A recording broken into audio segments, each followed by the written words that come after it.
Irmãos amados, vamos abrir a palavra de Deus no segundo livro das Crônicas, capítulo 20. E nós faremos a leitura do verso 1 ao verso 30. É um texto longo, é uma narrativa, é um episódio que aconteceu na história de Judá, especialmente na vida, no reinado de Josafá. E um texto que tem para nós algumas lições muito preciosas nesta noite. Segundo Crônicas, capítulo 20. Lido o texto, não feche sua Bíblia. É muito importante termos o hábito de ouvir a mensagem com a Bíblia aberta e conferir na Bíblia se o que está sendo dito é exatamente o que está na Escritura. Está escrito o seguinte: depois disso, os filhos de Moabe e os filhos de Amon, com alguns dos meunitas, vieram à peleja contra Josafá. Então vieram alguns que avisaram a Josafá, dizendo: grande multidão vem contra ti da além do mar e da Síria. Eis que já estão em Hazazon Tamar, que é em Gedi. Então Josafá teve medo e se pôs a buscar ao Senhor, e apregou o jejum em todo o Judá. Judá se congregou para pedir socorro ao Senhor. Também de todas as cidades de Judá veio gente para buscar ao Senhor.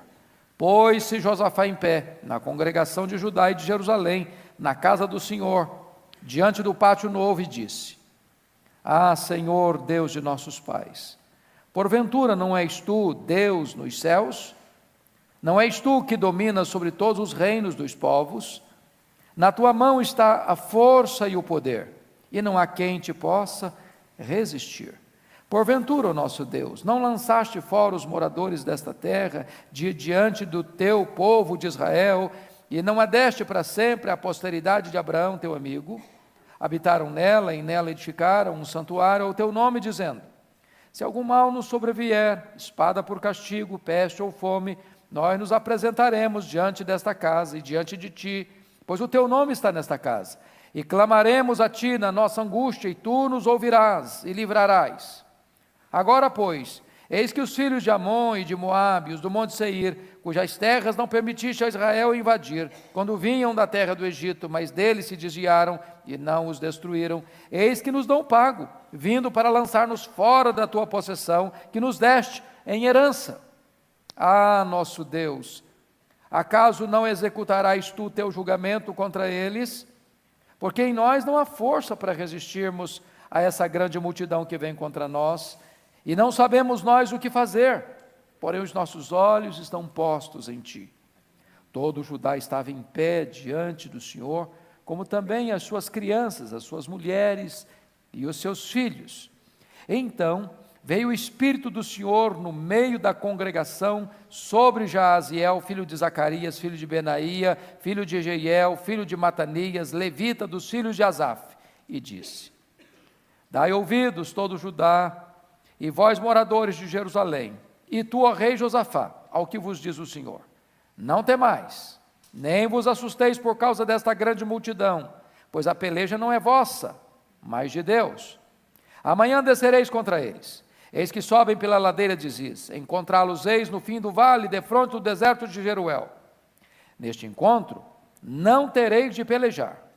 Tomai posição, ficai parados, e vede o salvamento que o Senhor vos dará, ó Judá e Jerusalém. Não temais, nem vos assusteis. Amanhã saí-lhes ao encontro, porque o Senhor é convosco. Então Josafá se prostrou com o rosto em terra, e todo o Judá e os moradores de Jerusalém também se prostraram perante o Senhor e o adoraram. Dispuseram-se os levitas, dos filhos dos coatitas e dos coreitas, para louvarem o Senhor Deus de Israel em voz alta sobremaneira. Pela manhã cedo, se levantaram e saíram ao deserto de Tecoa. Ao saírem eles, pôs-se Josafá em pé e disse: ouvi-me, ó Judá, e vós moradores de Jerusalém. Crede no Senhor vosso Deus e estareis seguros, crede nos seus profetas e prosperareis. Aconselhou-se com o povo e ordenou cantores para o Senhor, que vestidos de ornamentos sagrados e marchando à frente do exército, louvassem a Deus, dizendo: rendei graças ao Senhor, porque a sua misericórdia dura para sempre. Tendo eles começado a cantar e a dar louvores, pôs o Senhor emboscada contra os filhos de Amon e de Moabe e os de Monte Seir, que vieram contra Judá, e foram desbaratados. Porque os filhos de Amon e de Moabe se levantaram contra os moradores do Monte Seir, para os destruir e exterminar. E tendo eles dado cabo dos moradores de Seir, ajudaram uns aos outros a destruir-se. Tendo Judá chegado ao alto que olha para o deserto, procurou ver a multidão. E eis que eram corpos mortos que jaziam em terra, sem nenhum sobrevivente. Vieram Josafá e o seu povo para saquear os despojos e achar entre os cadáveres riquezas em abundância e objetos preciosos. Tomaram para si mais do que podiam levar, e 3 dias saquearam o despojo, porque era muito. Ao 4º dia, se ajuntaram no vale de Bênção, onde louvaram o Senhor. Por isso chamaram a aquele lugar Vale de Bênção, até o dia de hoje. Então voltaram todos os homens de Judá e de Jerusalém, e Josafá à frente deles. E tornaram para Jerusalém com alegria, porque o Senhor os alegrara com a vitória sobre os seus inimigos. Vieram para Jerusalém com alaúdes, harpas e trombetas para a casa do Senhor. Veio da parte de Deus o terror sobre todos os reinos daquelas terras, quando ouviram que o Senhor havia pelejado contra os inimigos de Israel. Assim, o reino de Josafá teve paz, porque Deus lhe dera repouso por todos os lados. Amém. Amém. Você pode ler comigo em voz alta, se você está com a versão atualizada, o verso 12, vamos juntos? Ah, nosso Deus, acaso não executarás tu o teu julgamento contra eles? Porque em nós não há forças para resistirmos a essa grande multidão que vem contra nós, e não sabemos nós o que fazer, porém os nossos olhos estão postos em ti. Baseados no verso 12, o nosso tema é este: o que fazer quando não se sabe o que fazer? O que fazer quando não se sabe o que fazer? Esta não é uma frase de efeito, esta é uma realidade da vida. Há muitos momentos que você e eu não sabemos o que fazer. Há muitos momentos em que nós somos emparedados, encurralados por circunstâncias tão difíceis, tão adversas, que nós perdemos o controle, que nós não temos estratégia, que nós não temos conhecimento, que nós não temos experiência, que nós não temos poder, que nós não temos capacidade de dominar a situação e de reverter aquilo que vem contra nós. O que fazer nessas horas? Você que veio aqui hoje talvez esteja assim, entrincheirado por alguma circunstância, dentro da sua casa, lá no seu trabalho, talvez no recesso do seu coração, talvez no recôndito do seu lar, e você já lutou, e você já se empenhou, e você já se esforçou, e parece que o problema se agrava ainda mais. Você percebe que existe uma espécie de confederação de inimigos conspirando contra você, e você não sabe mais o que fazer, e você não tem forças para enfrentar. O que fazer quando não se sabe o que fazer? Esse texto vai tratar desse tema e vai nos dar uma pista, dando a resposta ao que fazer quando não se sabe o que fazer. Vamos ver. Primeira coisa, quando você não sabe o que fazer, você tem que buscar a Deus em oração. Porque de Deus vem o socorro. Então note comigo aí o que está acontecendo. Nos versos 1 e 2, ele descreve o problema. Ele cita o nome de Moabe e de Amon. E ele cita também os do Monte Seir. E ele no verso 2 vai dizer que é uma grande multidão. E no verso 2 ele vai dizer que essa grande multidão está vindo contra ele. E ele diz que essa grande multidão já está acampada às margens do Mar Morto, prestes a subir a grande montanha para atacar Jerusalém. E o que é que ele faz diante dessa circunstância? Primeiro, ele ora. Olha comigo o versículo de número 3. Então Josafá teve medo e se pôs a buscar ao Senhor. Irmãos amados, convenhamos, quando chega uma luta maior do que a nossa força, a nossa atitude, via de regra, é o quê? Orar. Você nunca ora tanto como quando você está passando por uma luta. Não é verdade? Quem de nós já experimentou um grande reavivamento na vida espiritual que está tudo muito bem? Que igreja já conclamou o seu povo todo para orar, porque as coisas estão caminhando maravilhosamente bem.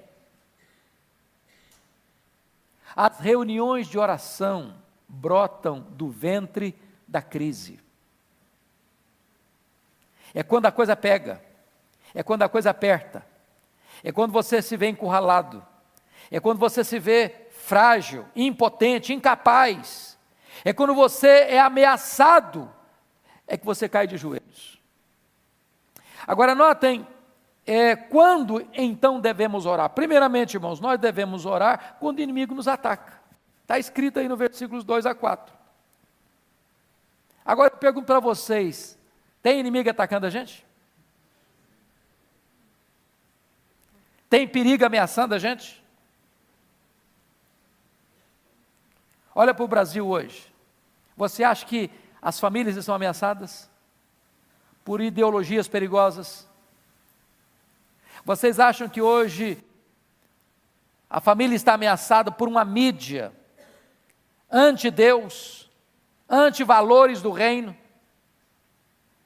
Vocês acham que hoje nós estamos ameaçados pela angústia existencial que leva jovens de famílias de classe média, estudando nas melhores escolas dessa cidade, buscando suicídio? Vocês acham que hoje nós não estamos ameaçados pela violência urbana? Nós estamos encurralados. O que fazer nessas horas? É buscar a Deus em oração. Agora notem vocês que Josafá convoca a nação para orar na hora do perigo e do cerco.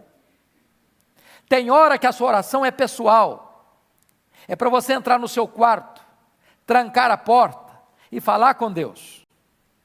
Mas tem hora que a oração deve sair do quarto, deve ir para a rua, deve ir para uma convocação pública, deve ir para um chamamento coletivo de todo o povo de Deus, para buscar a presença de Deus.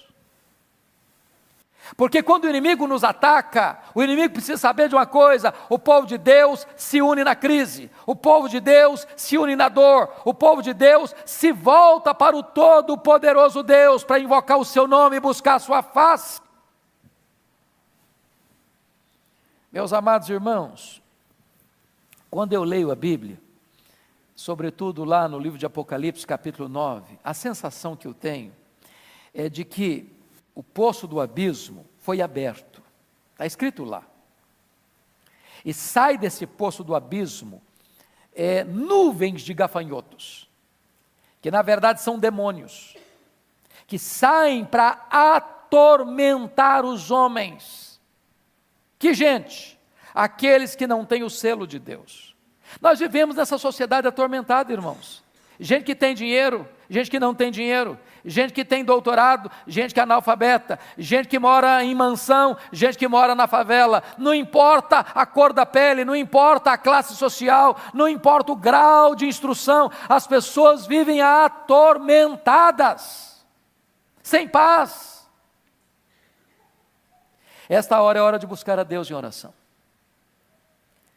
Vocês já devem ter lido que quando explode a Segunda Guerra Mundial e a Alemanha e seus aliados estão dominando o mundo, houve uma ameaça para invadir a Inglaterra. Vocês bem se lembram disso.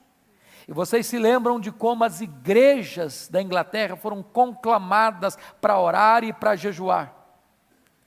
E os historiadores depois vão dizer que o que livrou a Inglaterra do massacre da Segunda Guerra Mundial foi exatamente essa postura da igreja de ser convocada, e de orar, e de jejuar, e de clamar aos céus por socorro. Deus é o Deus do livramento. Agora notem quando é que nós devemos orar. Versículo 3 diz, quando eu estiver com medo. Diz o texto aí, Josafá teve medo. Tem dois tipos de medo, irmão. O medo é bom, o medo é necessário, sabia? Se não tivesse medo, nós nos destruiríamos. Se não tivesse medo, nós cairíamos no abismo.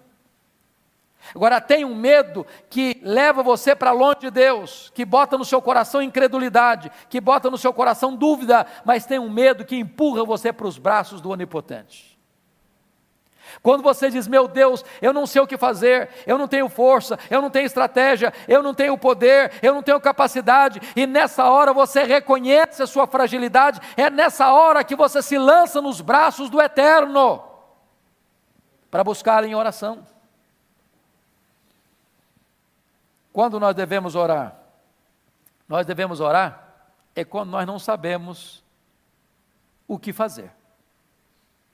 Eu gosto muito desse verso 12, por essa expressão dele, porque em nós não há força para resistirmos a essa grande multidão que vem contra nós. Primeiro, você só ora quando você tem esse sentimento de fraqueza. Porque o que é oração? Oração é unir a fraqueza humana com a onipotência divina. Oração é você conectar o altar da terra com o trono do céu. Oração é quando você junta aquilo que o homem não pode com aquilo que Deus tudo pode.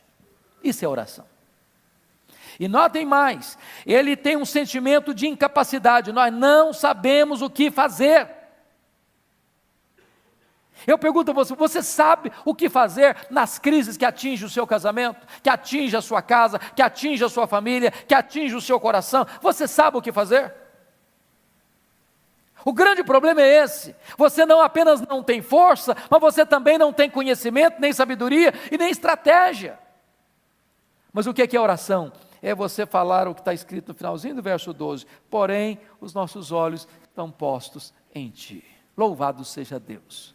Quando você não tem saída, Deus abre uma saída. Quando você está num beco sem saída, Deus abre uma porta. Quando você vai para o fundo do poço, Deus levanta você de lá. Quando você acha que acabaram-se todos os seus recursos, os reservatórios dos recursos divinos estão plenamente disponíveis para você.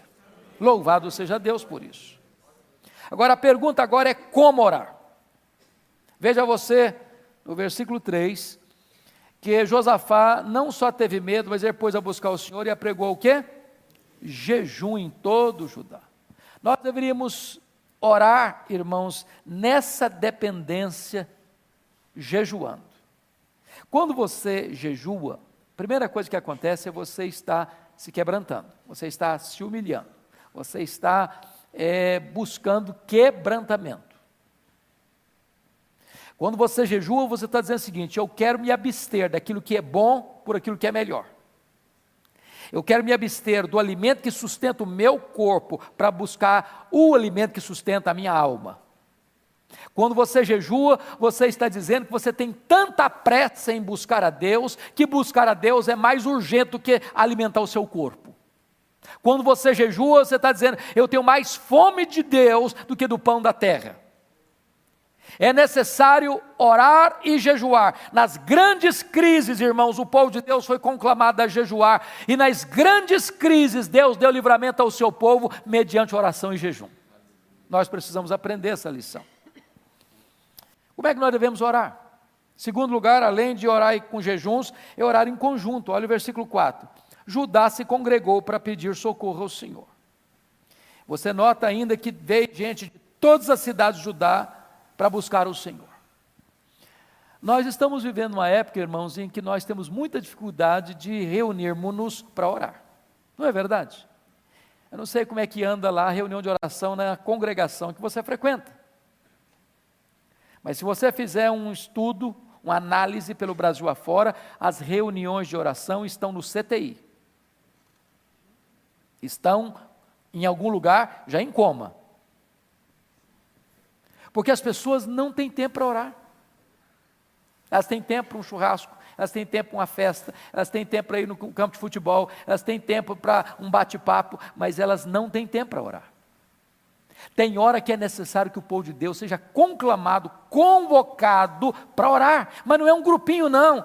Notem comigo aí, o versículo número 4, Judá se congregou para pedir socorro ao Senhor, de todas as cidades de Judá veio gente para buscar o Senhor, todas as cidades, é uma conclamação geral, é urgência, é pressa, é necessidade, é perigo, é ameaça, é necessário buscar a Deus coletivamente.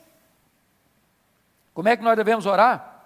Se você ler a partir do verso 5, orar agarrado nas promessas de Deus. Orar as promessas de Deus. Irmãos amados, no dia que nós descobrirmos esse segredo, ou essa chave da vitória na vida de oração, isso vai mudar a nossa vida. Pastor Arival, o ano passado, escreveu um livreto, um devocional, com 365 promessas de Deus, para você orar todo dia uma promessa de Deus. Sabe o que é orar a promessa de Deus? É você pedir para Deus aquilo que Deus prometeu dar para você na sua palavra. Quando você ora e lembra para Deus o que Ele prometeu, Ele está empenhado com a sua própria palavra. Ele vela pela sua palavra. Ele não deixa nenhuma das suas promessas cair por terra. Leia a sua Bíblia e você vai ver que as grandes orações registradas na Bíblia, maiormente no Antigo Testamento, todas elas são fundamentadas nas promessas de Deus. Deus prometeu. E aqui o que ele vai lembrar? O que o rei vai lembrar? Ele vai lembrar que quando Salomão estava consagrando o templo de Jerusalém, houve uma promessa, está escrito aí no versículo 9. Olha aí comigo.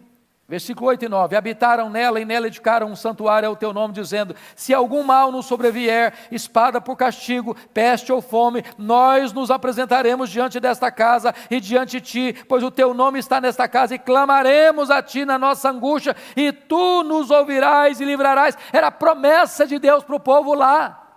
O que ele está fazendo? Deus, tu prometeste, Deus, nós estamos aqui pedindo o que tu mesmo falaste na tua palavra. Quando você estiver orando, lembra a Deus o que Deus prometeu para você. Está lá no Isaías 62. Vós, os que fareis lembrado o Senhor, não descanseis, nem deis a Ele descanso, até que restabeleça Jerusalém e a ponha como objeto de louvor na terra. Deus tem prazer de você lembrar a Ele o que Ele prometeu para você. Louvado seja Deus. Isso é vitória na vida de oração. Mas, amados, o que fazer quando não se sabe o que fazer? Primeiro, é buscar a Deus em oração. Segundo, é crer na palavra de Deus. Confira comigo aí, que o povo se reúne não apenas para orar. O povo se reúne para quê mais? Para ouvir Deus falar. Não é isso que é culto, irmãos? Por que nós viemos aqui hoje? Porque é antivéspera, porque é véspera de feriado? É porque aqui tem um lugar agradável para a gente ficar? É claro que não. Você e eu viemos aqui hoje porque nós queremos falar com Deus. Você e eu viemos aqui hoje porque queremos ouvir Deus falar conosco. E Deus fala. E Deus fala pela sua palavra. E no dia que você perder isso de vista, não faz sentido mais participar de um culto. Não faz, irmãos. Isso aqui não é um mero encontro. Se eu quisesse ter um encontro, não precisava nem sair de casa. Eu podia reunir meus vizinhos, os meus colegas lá, descer para o quintal da casa ou para a área do condomínio. Vamos bater um papo aqui. Nós estamos aqui porque nós cremos verdadeiramente que Deus está neste lugar. Porque Deus está presente, porque Deus é real, porque Deus é o Deus vivo, porque Deus é o Deus que se manifesta, porque Deus fala conosco através da sua palavra. Louvado seja Deus. Confira comigo o que está escrito aí nos versos 13 e 15, por favor. Todo Judá estava em pé diante do Senhor, como também as suas crianças, as suas mulheres e os seus filhos. Preste atenção nisso, criança deve ser levada para a igreja. Os nossos filhos precisam aprender a participar dos cultos desde bebê. Criança não atrapalha culto. Criança é uma bênção na igreja. E eles estão lá também junto com seus pais, porque todos precisam ouvir. Agora olha o versículo 14. Então veio o Espírito do Senhor no meio da congregação, sobre Jaziel, filho de Zacarias, filho de Benaía, filho de Jeiel, filho de Matanias, levita, dos filhos de Asaf, e disse: dai ouvidos todo Judá e vós moradores de Jerusalém, e tu, ó rei Josafá, o que vos diz o Senhor. Agora é Deus falando. O povo busca e encontra. Não é isso que a Bíblia promete? Todo que busca, encontra. Buscar-me-eis e me achareis quando? Quando me buscardes de todo o vosso coração. Eles buscaram e Deus não os deixou na mão. Eles buscaram e Deus respondeu ao anseio deles e à necessidade deles. E qual é a palavra de Deus para eles? Olha o verso 15, parte B. Não temais, nem vos assusteis por causa desta grande multidão, pois a peleja não é vossa, mas de Deus. Oh, irmãos, que consolo para nós. Louvado seja Deus. O problema é maior que a nossa força. Os inimigos são mais fortes do que nós. Nós não sabemos o que fazer. Nós não temos estratégia. Nós não temos poder. Nós não temos sabedoria. Nós não temos capacidade. Mas quando Deus vem ao nosso encontro e ao nosso socorro, está dizendo: calma, meu filho. Sossega o coração, meu filho. Tenha descanso na sua alma, meu filho. Essa luta não é sua, não. Essa peleja é minha. Eu é que vou lutar por você. Você vai ficar quieto e eu vou dar para você o livramento. Louvado seja Deus. Oh, amados irmãos, segundo lugar, o povo de Deus precisa compreender pela palavra que se Deus está do nosso lado, nós somos mais do que vencedores. Olha comigo o versículo 17, por favor. Versículo 17.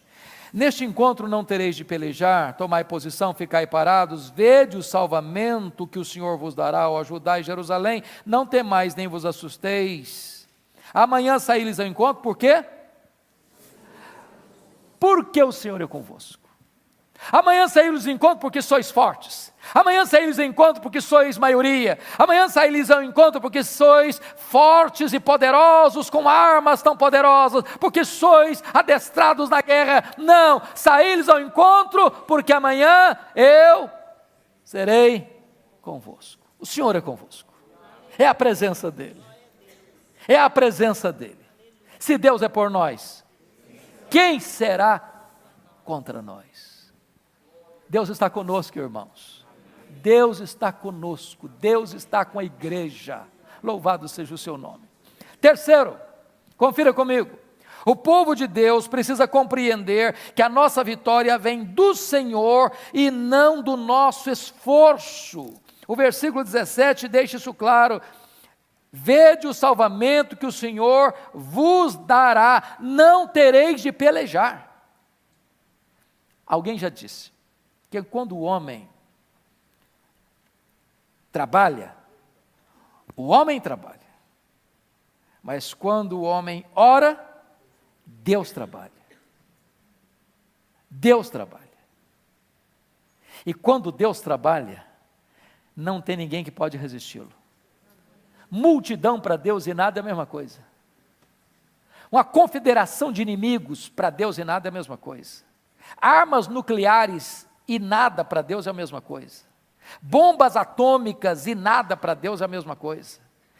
Fortes exércitos e armas bélicas poderosas para Deus e nada é a mesma coisa. Ele é o Deus que tem o controle e o domínio.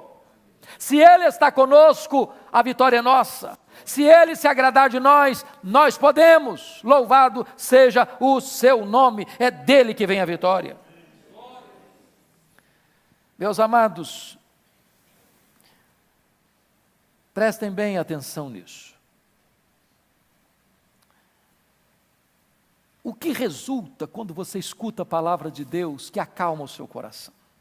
Porque às vezes nós viemos aqui hoje, coração aflito, não é não? Talvez você veja com o coração aflito. E sabe, amado, o que acalma o coração? Não é você cruzar as pernas e entrar numa meditação zen. Não é você fazer uma viagem pelos corredores do seu consciente ou do seu inconsciente. Não é você voltar para dentro de você mesmo e buscar respostas no seu mundo interior. Quando você está aflito, angustiado, desesperado, você faz duas coisas: você ora, você jejua, você escuta Deus falar e você acalma o coração. E o resultado disso está no versículo 18, olha comigo, por gentileza. Olha o versículo 18 comigo. Vamos ler juntos o verso 18? Então Josafá se prostrou com o rosto em terra, e todo o Judá e os moradores de Jerusalém também se prostraram perante o Senhor e o adoraram. Louvado seja o Senhor. Você sabe qual a diferença entre adorar e dar graças? Você adora a Deus por quem Deus é, e você dá graças a Deus pelo que Deus faz. Eu pergunto a vocês, o inimigo já tinha sido desbaratado aqui? Não. O problema já tinha deixado de existir? Não. Mas quando você crê, você toma posse.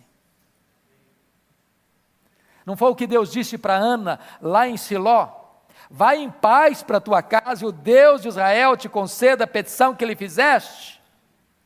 O que aconteceu com ela? O semblante dela mudou.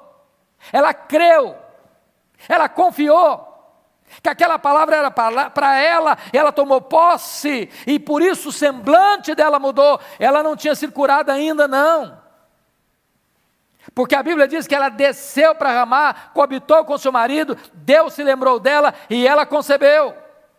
Mas quando você escuta a palavra de Deus e você crê que Deus está falando a verdade, e uma verdade pessoal para o seu coração, você crê, e quando você crê, você quer adorar a Deus, porque Deus é fiel e nenhuma das suas palavras cai por terra. Bendito seja Deus.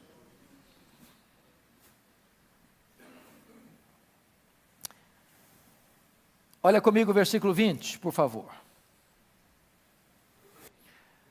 Pela manhã cedo se levantaram e saíram ao deserto de Tecoa. Ao saírem eles, pôs-se Josafá em pé e disse: ouvi-me, ó Judá e vós moradores de Jerusalém, crede no Senhor vosso Deus e estareis seguros, crede nos seus profetas e prosperareis. Então hoje nós não vamos falar crede nos seus profetas, crede na sua palavra. Sua palavra.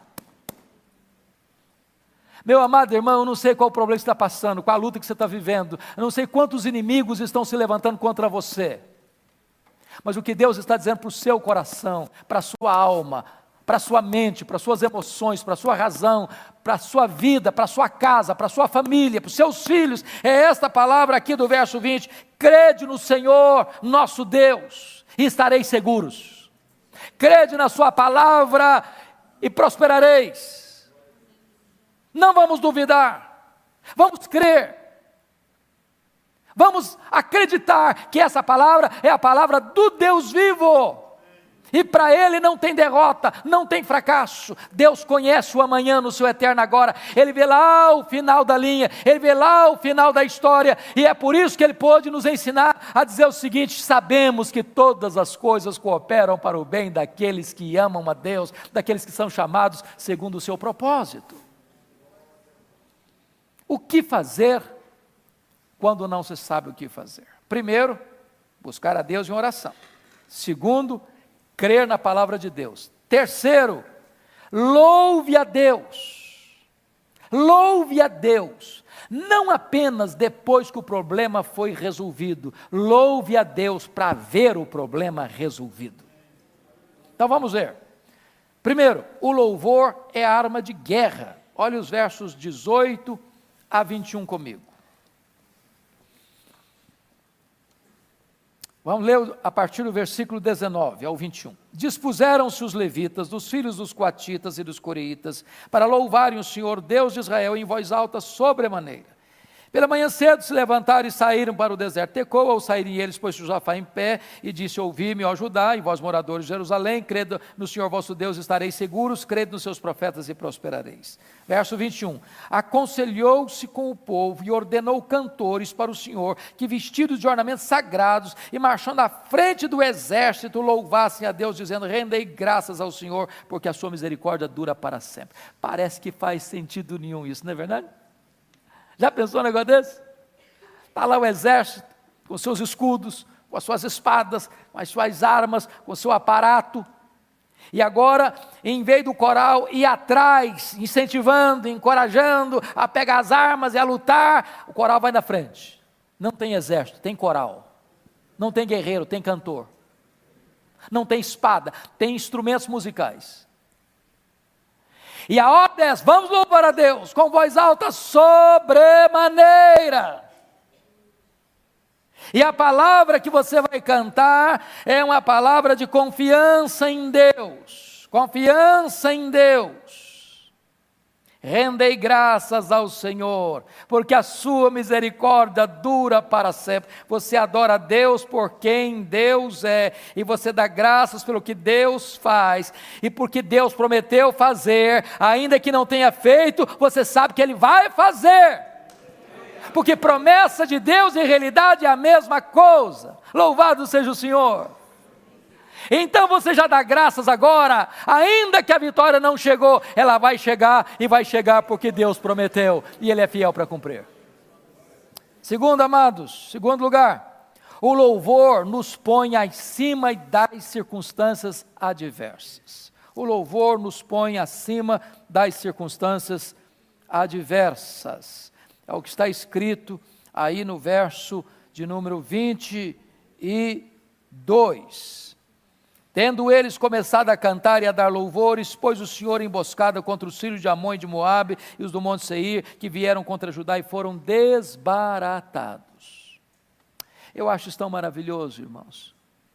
É que quando você, em vez de murmurar, começa a louvar, em vez de você reclamar, você começa a louvar, Deus muda as circunstâncias e muda o seu coração. Deus tira o nevoeiro. Um dos dias mais difíceis da minha vida foi o dia 1º de dezembro de 1982, quando eu recebi um telefonema em Bragança Paulista, onde era pastor, que meu pai, lá no interior do Espírito Santo, tinha acabado de falecer. E eu saí de Bragança para pegar um voo aqui em Congonhas, naqueles dias da garoa, do dia cinzento, fazendo coro com o sentimento do meu coração. E eu me lembro que Deus ministrou o meu coração com uma coisa muito singela, muito simples, muito natural. O nevoeiro denso, daqui a pouquinho o avião decolou. Um minuto depois que ele decolou, ele aplanou-se lá em cima, bem alto, acima das nuvens, e lá em cima o sol estava brilhando. E Deus ministrou o meu coração a palavra. Quando você me louva, quando você me adora, eu tiro você de debaixo do nevoeiro e coloco você lá em cima, acima das nuvens, onde o sol está brilhando. Tem hora que o nevoeiro está no coração. Tem hora que nuvens densas cobrem a nossa cabeça. E se nós murmurarmos, e se nós reclamarmos, e se nós ficarmos amargos e até revoltados, nós ficamos debaixo desse nevoeiro escuro. Mas se nós começarmos a louvar, rendendo graças a Deus, porque a sua misericórdia dura para sempre, a despeito da situação, a despeito da circunstância, o louvor nos tira desse ambiente cinzento e nos coloca lá em cima, onde você sabe que Deus está com o seu olhar sobre você e a luz da graça está aquecendo o seu coração. Agora notem mais, amados. Terceiro lugar, vejam comigo, que o louvor muda as circunstâncias humanamente impossíveis. O louvor aciona a mão do Deus Todo-Poderoso. Olha o verso 22 novamente, o que está escrito aí. Tendo eles começado a cantar, pôs o Senhor em emboscada contra os filhos de Amon e de Moabe, e foram desbaratados. Não precisou pegar numa espada, não precisou dar um tiro. Pelo louvor, Deus reverteu a situação. Louvor é arma de guerra. Louvor aciona o braço do Deus onipotente. O louvor traz vitória ao povo de Deus na hora da grande batalha. Comece a louvar a Deus. Comece a louvar a Deus. Agora, o que é maravilhoso é que o louvor tem dois resultados. Ele confunde o inimigo e traz vitória para o povo de Deus. Porque diz o texto que os inimigos ficaram confusos. Enlouqueceu o acampamento do inimigo. Veja comigo o que está acontecendo aí. Olha aí o versículo de número 23. Porque os filhos de Amon e de Moabe se levantaram contra os moradores do Monte Seir para os destruir e exterminar. E tendo eles dado cabo dos moradores de Seir, ajudaram uns aos outros a destruir. Já pensou um negócio desse? Deu uma onda de loucura. Uma insanidade total. Reunidos para atacar o povo de Deus, de repente eles se atacam mutuamente. E da grande multidão, quantos soldados sobraram dos inimigos? Nenhum. O que você não sabe fazer, Deus sabe. O que você não pode fazer, Deus pode. O que você não tem poder para fazer, Deus tem. Então o seu papel não é pegar armas carnais, porque Deus deu para você armas espirituais poderosas em Deus para destruir fortalezas, anular sofismas.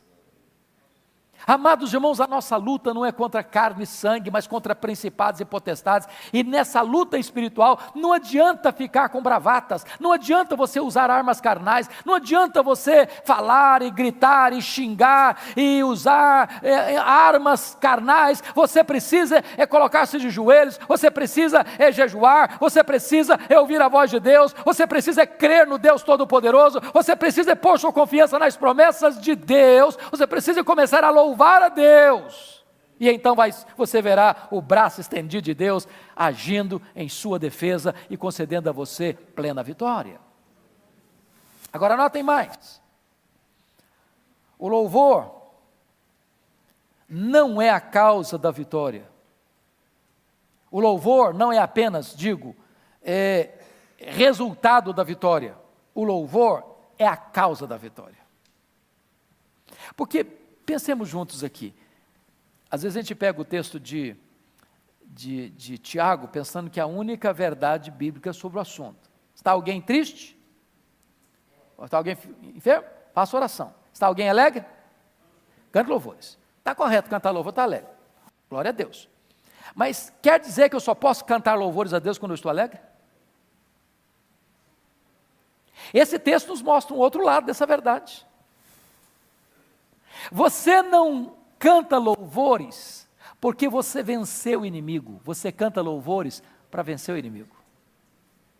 Você não canta louvores para ter a vitória, porque teve a vitória, você canta louvores para ter a vitória. Agora vamos parar um pouquinho aqui. Às vezes a gente reclama, não reclama? O marido reclama da esposa, a esposa reclama do marido, os pais reclamam dos filhos, os filhos reclamam dos pais.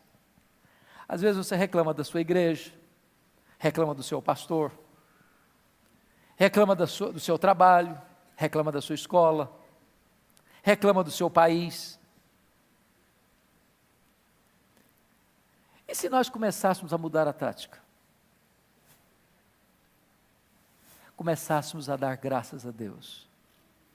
Senhor, eu quero te adorar, eu quero te louvar pela minha casa, pela minha família, pela casa que eu moro, pela pessoa com quem me casei, com os filhos que tu nos deste, pela igreja que eu tenho. Começar a adorar a Deus, a cantar louvores a Deus, porque aquilo que eu não posso fazer com o meu braço, Deus pode fazer. Deus pode reverter situações. Então não cante apenas depois que a tempestade foi embora, cante para a tempestade ir embora.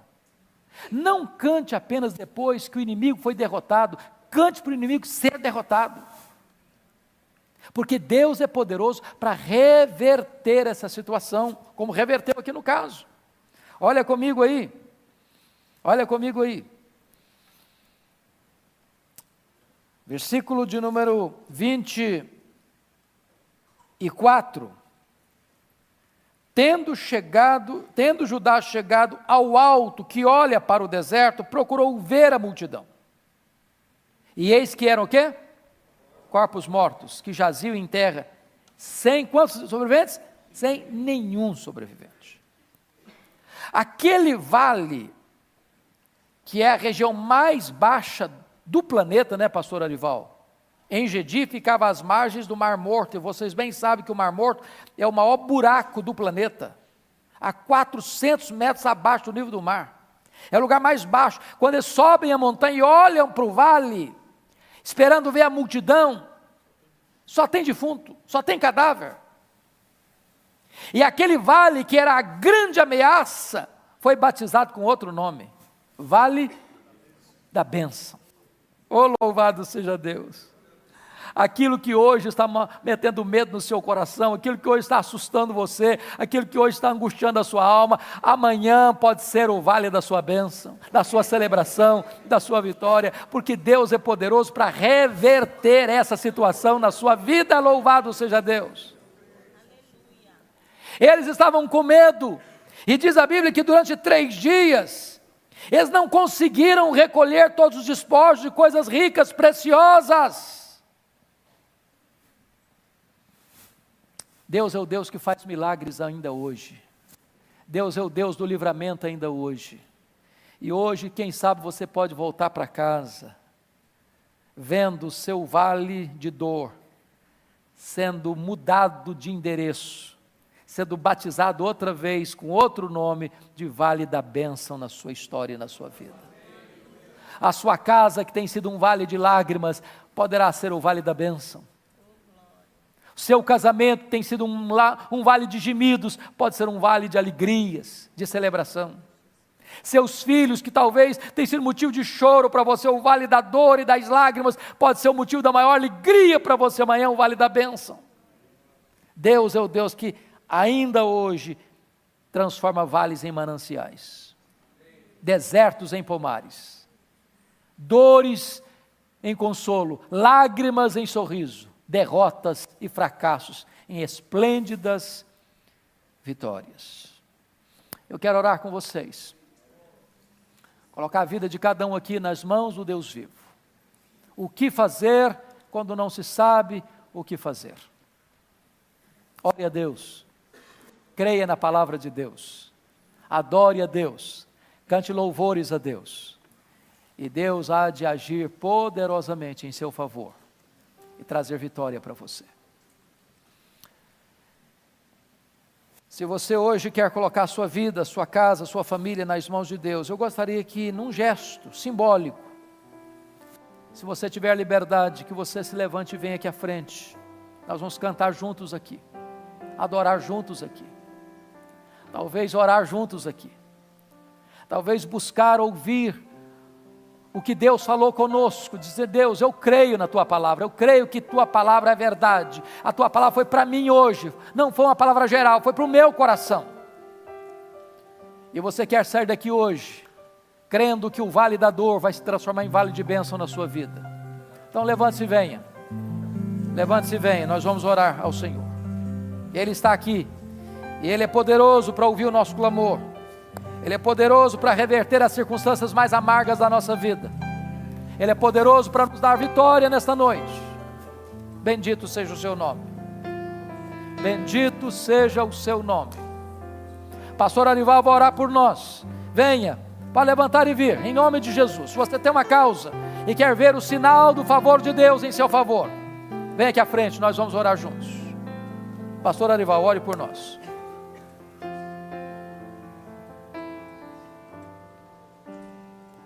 Que mensagem maravilhosa.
Senhor Deus, olha para nós, Pai. Tu conheces a luta do teu povo. Tu sabes, ó Deus, que muitos que vieram aqui à frente estão encurralados por problemas, por inimigos, por situações complexas e difíceis.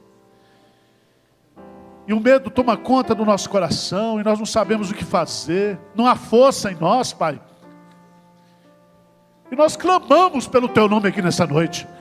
Os nossos olhos estão postos em Ti, Senhor. E nós tomamos posse da Tua palavra nesta noite. Essa palavra que foi pregada aqui. Que essa batalha não é nossa, mas é Tua, Senhor. E nós queremos começar a louvar aqui nessa noite. Nós queremos glorificar o Teu nome aqui nessa noite. Na certeza de que a vitória já está concretizada segundo a Tua vontade, Senhor. Deus querido, tira o medo do coração do Teu povo. Tira a tristeza, tira a angústia. Sara-nos nessa noite, Senhor. Para que nós possamos contemplar através do louvor a manifestação do Teu poder e do Teu milagre, Senhor. Tira do coração do Teu povo todo espírito de derrota, de fraqueza. Nós clamamos a Ti porque o Senhor é o Deus da aliança, o Deus da promessa. E o Senhor tem um compromisso por amor do Teu nome, por amor da Tua glória, por causa da Tua reputação, Senhor. O Senhor vai fazer um milagre na nossa vida. Cura o Teu povo nesta noite, sara o Teu povo. Destrói, desbarata, ó Deus, tudo aquilo que está sendo armado. Liberta, ó Deus, de todo pecado. Liberta de Satanás, de pressão maligna, de tudo aquilo que aflige o coração do Teu povo nessa noite, Senhor. E que o louvor seja aquilo que esteja nos nossos lábios, no nosso coração aqui nessa noite.